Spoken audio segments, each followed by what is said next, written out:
Assalamu алейкум, урматтуу кыргызстандыктар, урматтуу мекендештер, калайык эл журт. Мен жалпы кыргыз элине кайрылып кетмекчимин.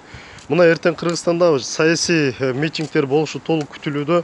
Урматтуу кыргыз эли мекендештер, патриот жигиттерге кайрыламын.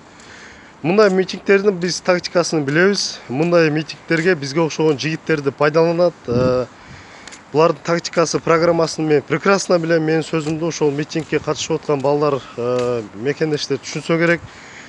Урматтуу кыргыз эли мекендештер, ушундай бир байлардын, чиновниктердин, бизнесмендердин бир жанында коштоп эмес, ушундай бир коштоочулар болбой эле, туугандар, келгиле андан көрө элди, жерди, мекенди ойлойлу.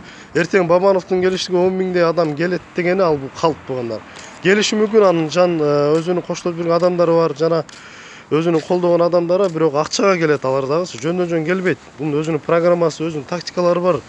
Ошон үчүн калп эле элдин башын айлантырып, урматтуу Өмүрбек Токтогулович, элдин башын айлантырып, өзү бир адамдын кызыкчылыгы үчүн жалпы элди пайдаланбаш керек. Мен ошон үчүн жалпы элге айтар элем.